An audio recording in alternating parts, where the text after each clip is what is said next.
And so we're about to do our lesson or messages from the archangels.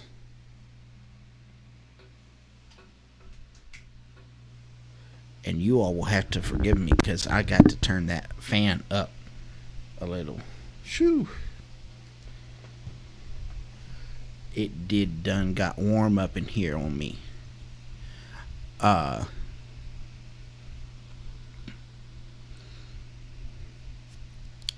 So here is our card, clairvoyance. Clairvoyance. So let's talk about this.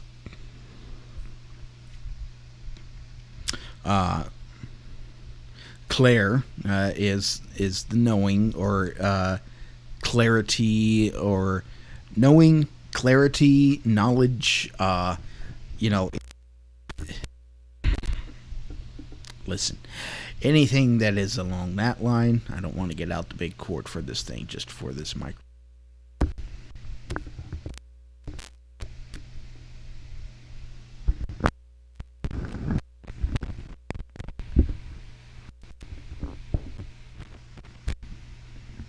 Oh gosh.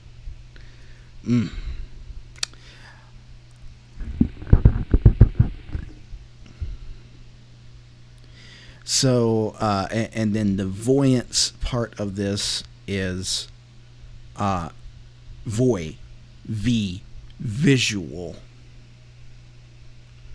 Okay, so clairvoyance. This is knowing through seeing. This is for the individuals that are psychics and intuitives. These people are they tend to be the people that say, I see where you're coming from, or I see that X, Y, and Z. Okay. I'm not a clairvoyant. I am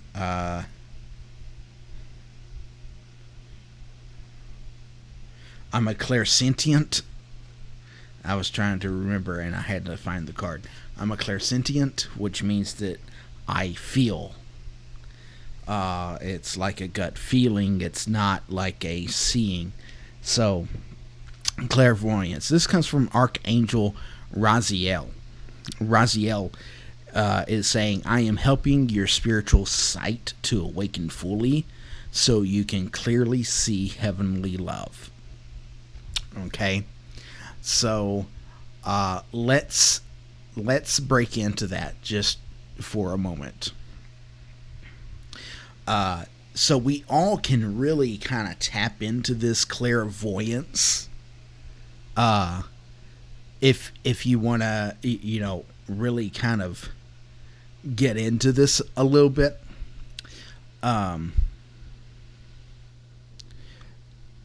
And what this is, what we're getting into here with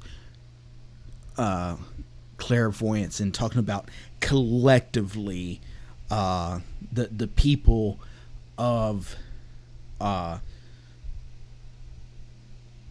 the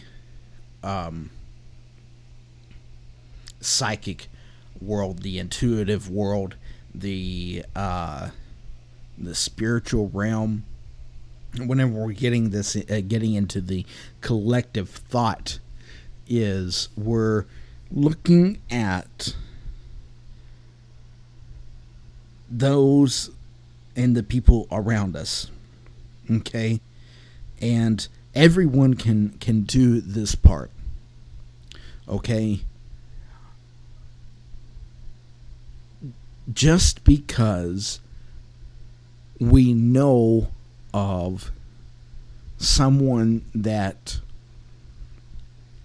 is ugly toward us, Okay? Now, think about this for just a moment. Just because we know of someone that is ugly toward us does not mean, now stick with me here, stick with me, does not mean that they do not have love. Now, I know I'm going to get backlash on that. And I got to remember that myself. Because here's the reality of it, folks. Here's the reality.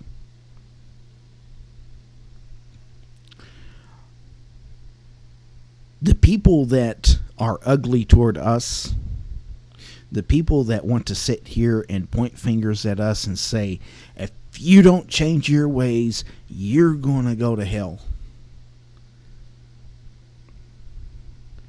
They truly are doing that in their perspective. Not saying that it's correct. Hear me out. In their perspective, they truly are doing it out of love. And as much as it pains me so to say and acknowledge that, this is the truth of the matter.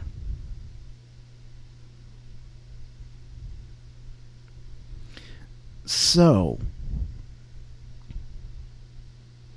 what we do with that is up to us.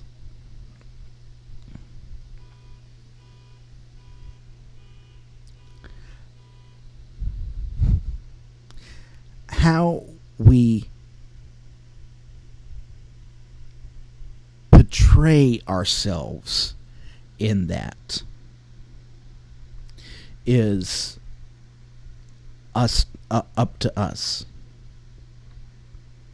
So whenever something like that happens to us, what do? Okay, are we going to be combative and say, no, I'm not the sinner, you're the sinner? I've done it.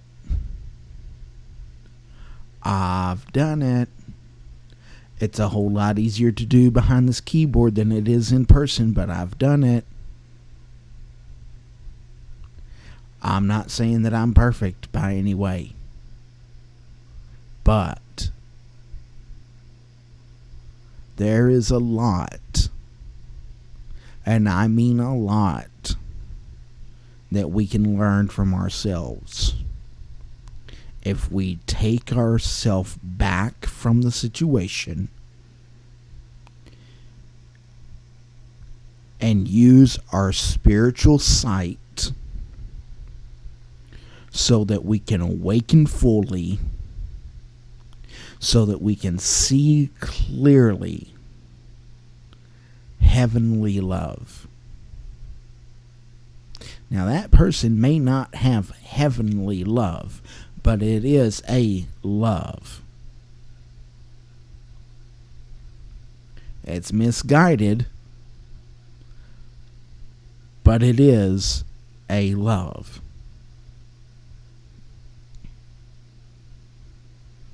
So, what we do with that is up to us.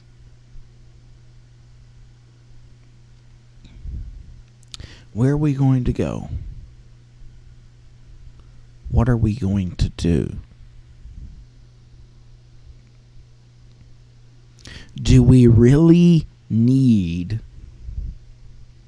this moment of pointing fingers? Or is there a moment of transition here where we say, I hear you, and I can see that we're not going to we're not going to agree,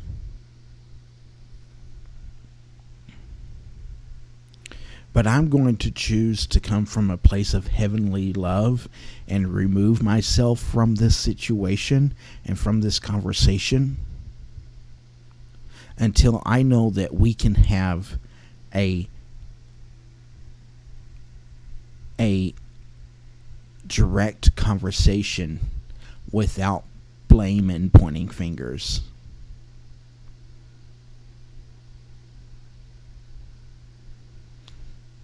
I mean, after all, isn't that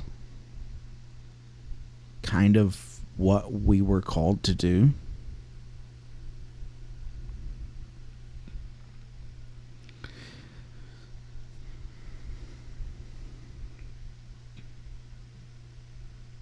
I've started this idea, and really, it's not even a new idea. It's an idea that goes back centuries. It goes back to the beginning of Christianity, if you really wanna get down to it. But being followers of the way, and really, it goes back even further than that. It goes back to Taoism. Okay. Being followers of the way and what that looks like.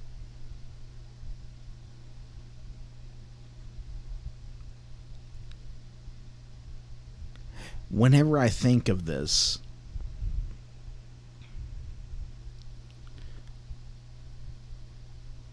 I go back and I look at the Jesus model.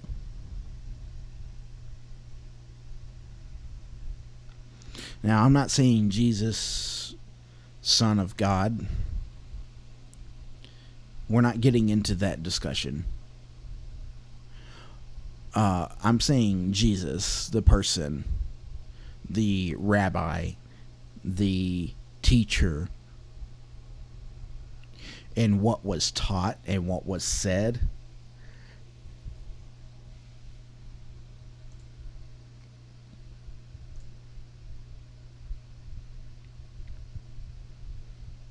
I want us to take a moment and just think about that right there.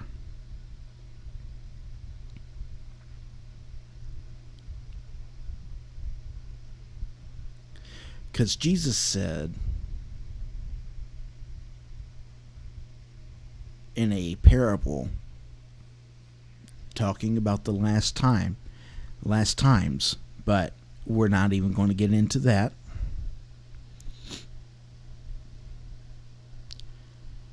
We're just going to leave it at that. He was talking about the last times, the end of time, and said that all the nations are going to be gathered together.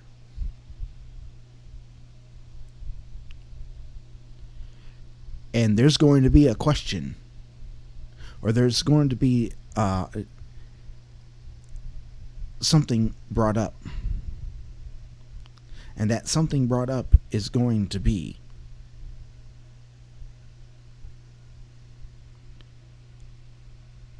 what you did to the least of these, you did unto me.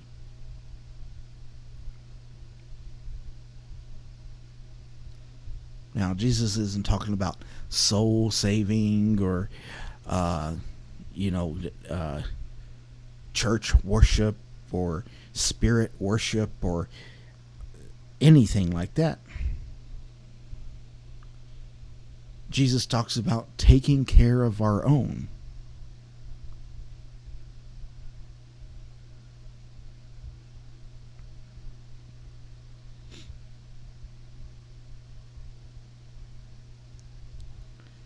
So, this clairvoyance thing, though you may not be a clairvoyant, you can have traits of one. You can take on the ideas of one. and trying to move that forward, trying to bring that into your existence, into your being, into your light, and just doing it to better our higher self.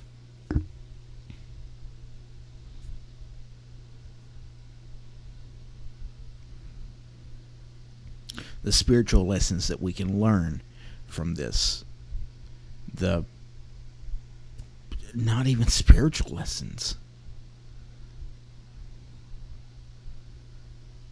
I mean, really, this is societal lessons at its core.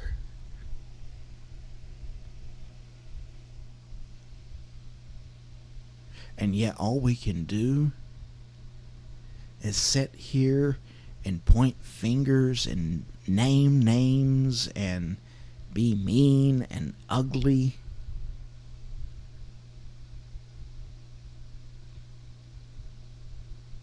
That's not really the society I want to be in.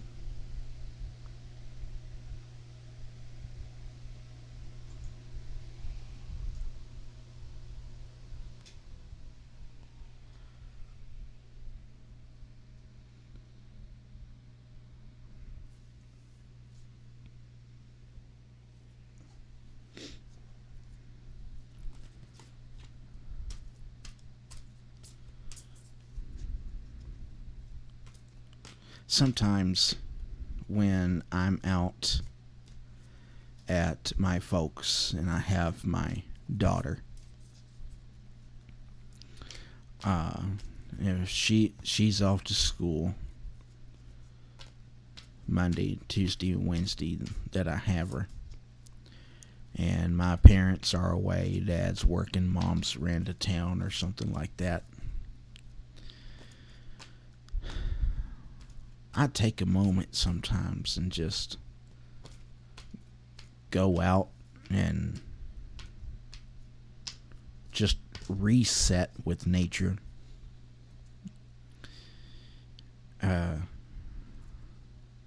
Where we live down below a big hill. The hill itself is probably about, the road length is about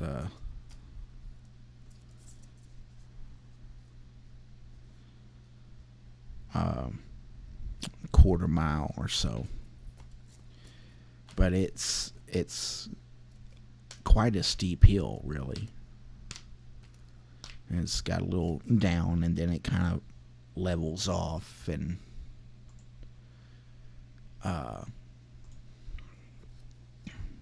then it goes down again, and until it levels off down at the bottom of the hill where there's a creek. And I'll take a walk down the road there, and I'll walk from my folks' house to the creek, just thinking, it's a really good, for me, it's a really good grounding exercise, because I get out there and just kind of walk around, walk amongst the trees and stuff. There's hardly any traffic on the road.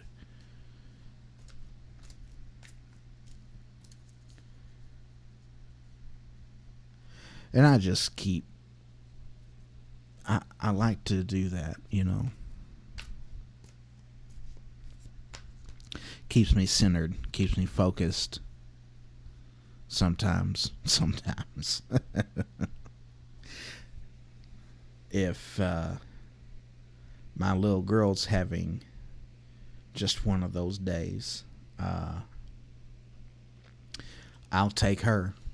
We'll go walk down the road and all that, and she'll seem to do a bit better once we do. It's a little bit different than going to town and going to the park and walking around. The park just feels so much more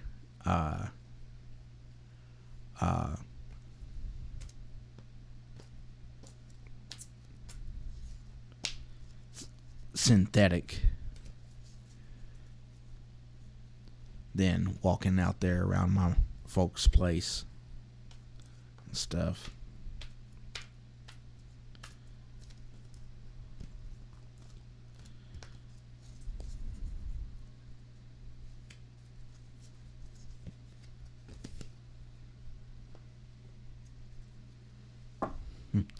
And yes, it's a brilliant idea. So that's what this card is. Brilliant idea. Oh, we could think of some brilliant ideas, couldn't we? Yeah. Yeah, we definitely could think of some brilliant ideas.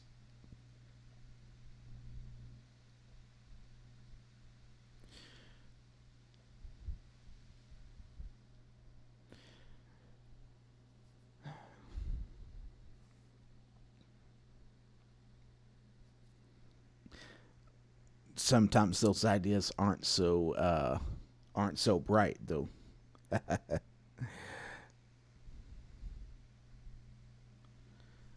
And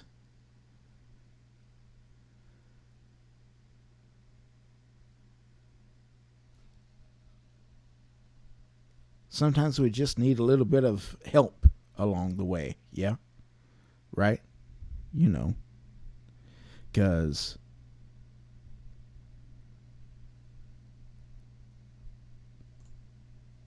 we seem to not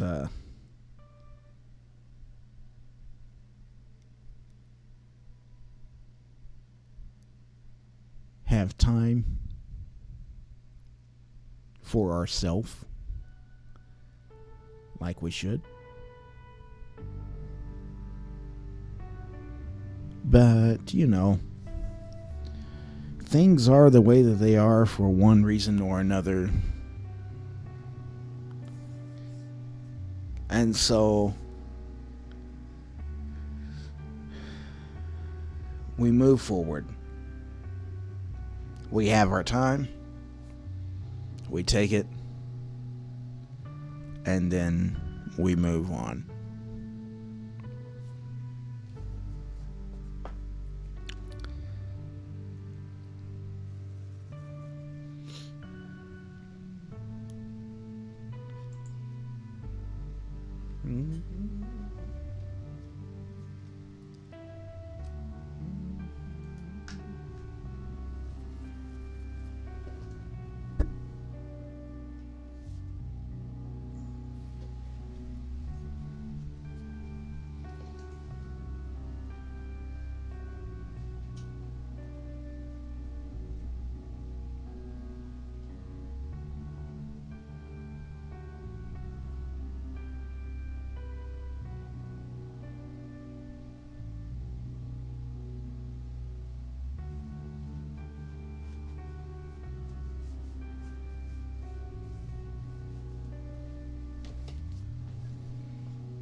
But we just keep going.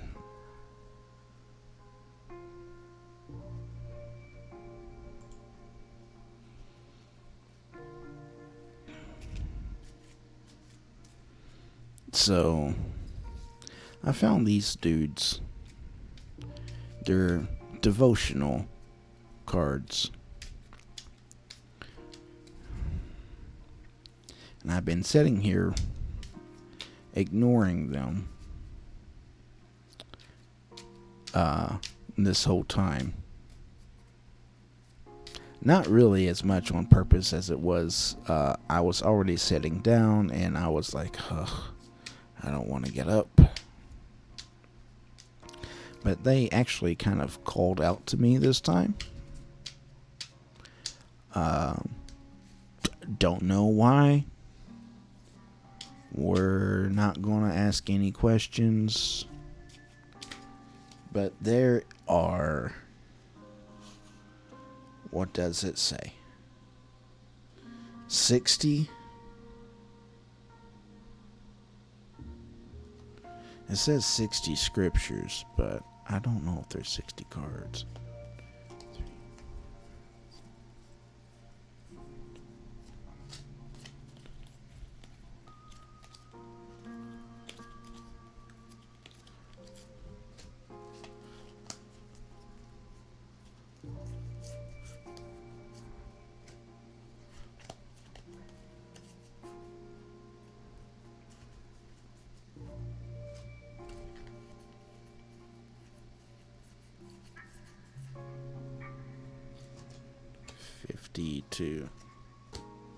There's 52 cards. So some of them have more than one scripture on it. But I don't know. It's been something that I thought about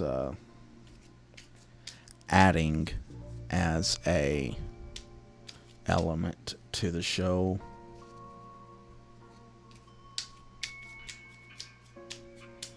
Just as kind of an extra little something.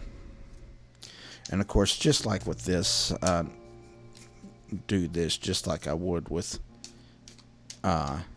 every other deck, is asking for the guidance and the will of spirit to come into the cards and give us the information that we need.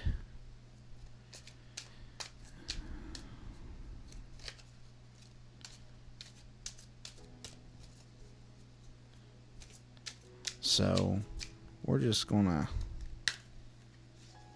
see if we can't jumble these up, or just, throw them everywhere. That would be good too.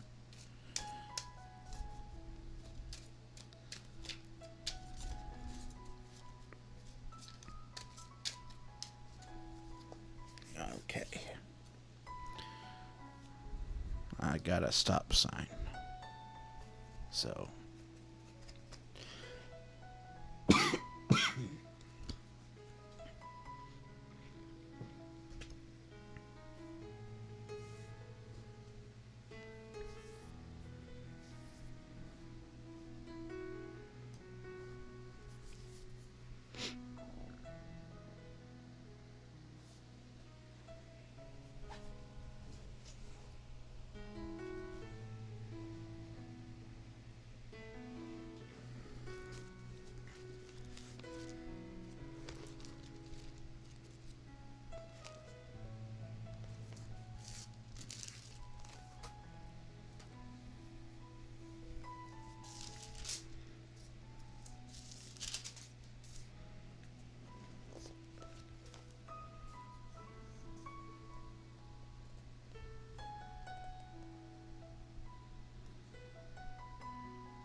Psalms 91, verse 9 through 11.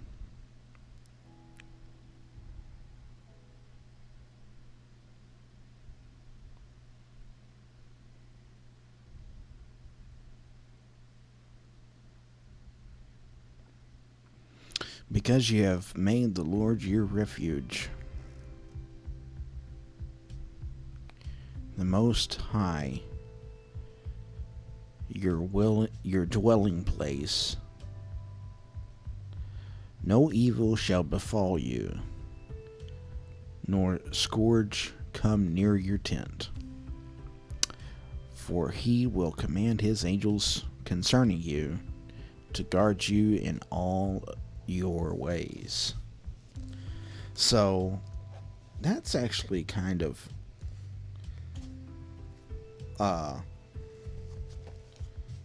nice. We actually did get a good one there. And the reason why I didn't read it from the card was because it's King James on the card, and I just the wording in King James anymore.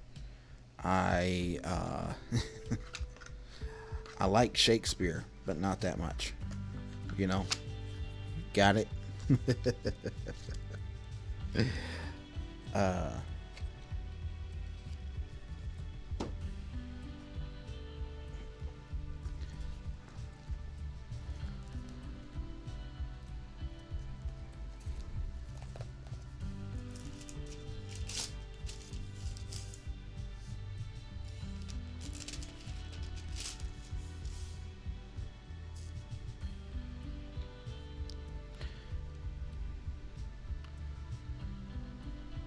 So because we come into this place of spirit, because we come into the most high intricacies of the divine, whenever we come into settings like this, we are shielded.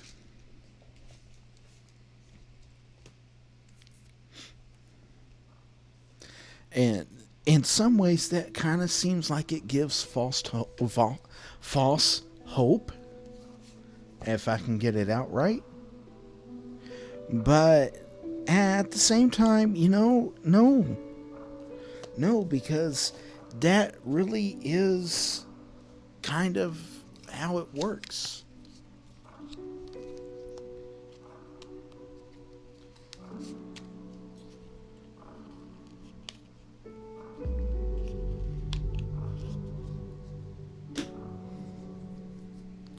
Oh, but I still get all kinds of evil stuff that comes up against me, and I'm like, but do you hide your refuge within the divine? Do you bring yourself into a point of center? Do you do that grounding technique? Do you bring yourself back to where you know and you can feel loved? That's the point where we're at. That's what the author is talking about here.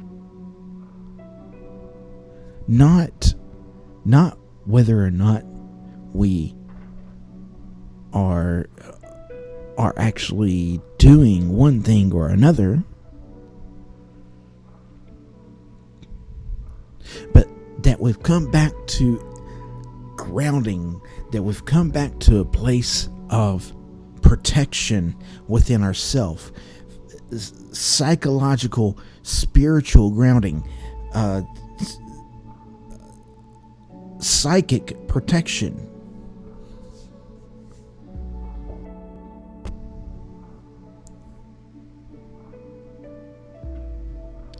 That is where it is.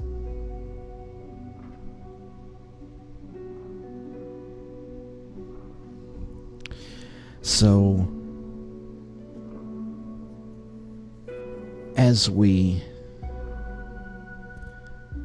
come up here in about 15 minutes, I'm going to take a break and then come back, and then I'm going to end the show after being on for another 30 minutes from there. But we're going to talk about some more things here. We may even pull out some cards and kind of see if we can get another perspective on spirit.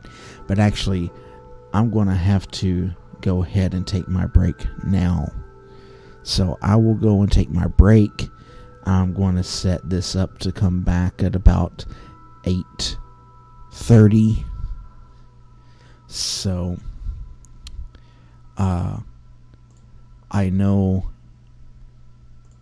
there are maybe just a couple of people watching, and if you are watching and you're wanting a reading, send me a text to the number on the menu, and I will be more than happy to do that for you. And we will